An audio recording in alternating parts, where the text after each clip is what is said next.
Shalom. My name is Liz McGee, and I'm a Torah teacher with the Elect Life Ministries. And I am here with another inconvenient truth for Ephraim.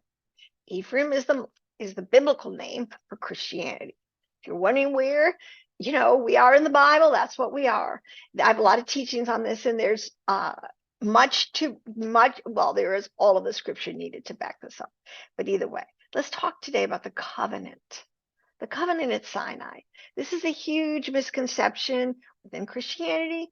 I can't do it in a little soundbite, but what I do have to give you is the word, right? So it's a fundamental principle in the Torah. It's said 24 times in the Old Testament. Jashua was an Old Testament teacher. That's all he had to work with. So that's his total knowledge base. And my point here is that it is not a new covenant that we've been grafted into or something that Yeshua started. It was, for us, it was a renewed covenant. We're getting grafted back in to the same covenant that was at Sinai. And this is the point, because what are we taught? God does not change. Let me give it to you 24 times. I'm only going to give you 10, but let's go. Exodus 27:21. That this is, and we're all talk about the covenant, the law, the ordinances, the statutes, the sum total body of knowledge that Moshe received at Sinai for the people of Israel.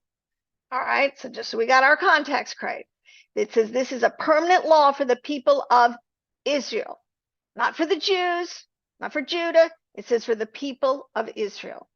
This Exodus 28:43. This is a permanent law for Aaron and all his descendants after him. All is a very important word.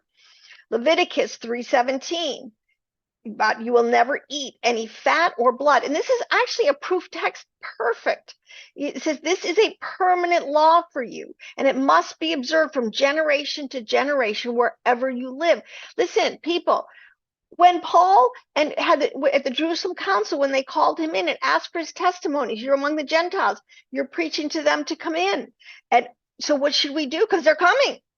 And they came up with 4 basic, these are large bucket lists, but things that the Gentiles were supposed to observe. And one of them was not to eat blood.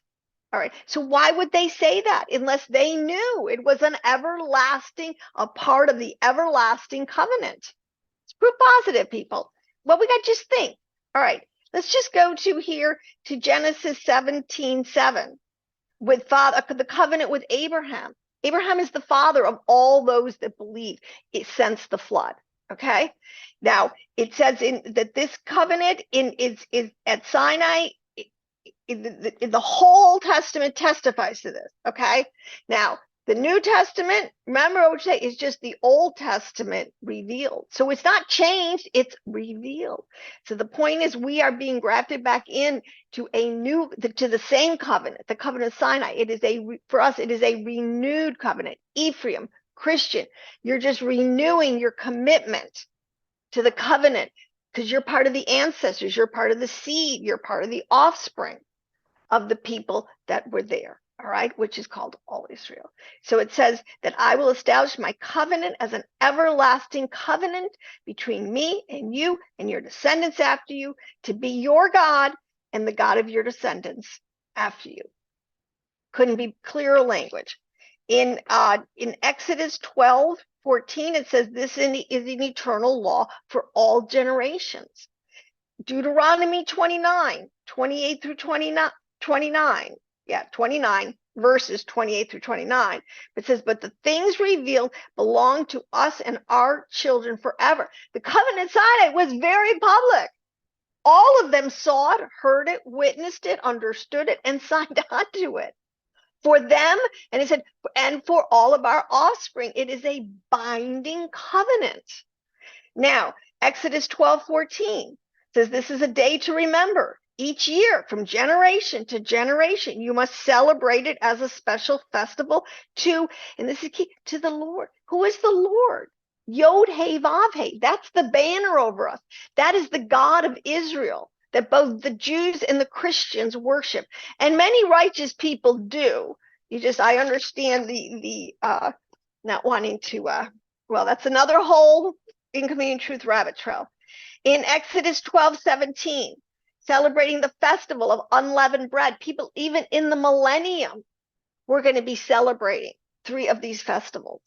So they're not going away anytime soon. So it says, celebrate this. It says that this is a permanent law for you. Celebrate this day from generation to generation. What did we not understand? What were we missing? How did we miss this? And in Exodus 12:42, it says, because the Lord kept a vigil that night, the night he took them out of Egypt. And he said, this night, this is Passover.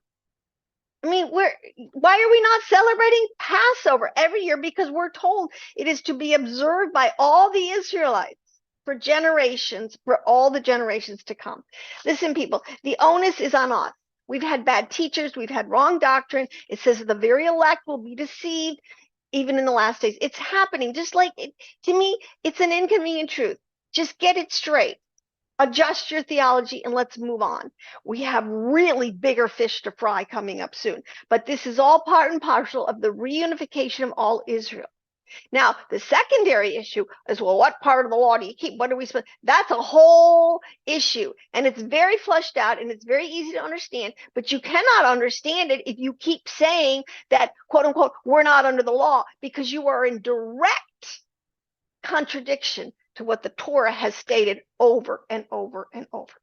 So on that inconvenient truth, digest that one, and we'll be back for some more. It's great. Let's get oil in our lap, which means let's get correct understanding so that when the bridegroom comes, we're not going to miss it. Shalom, shalom. I'll see you in the next video.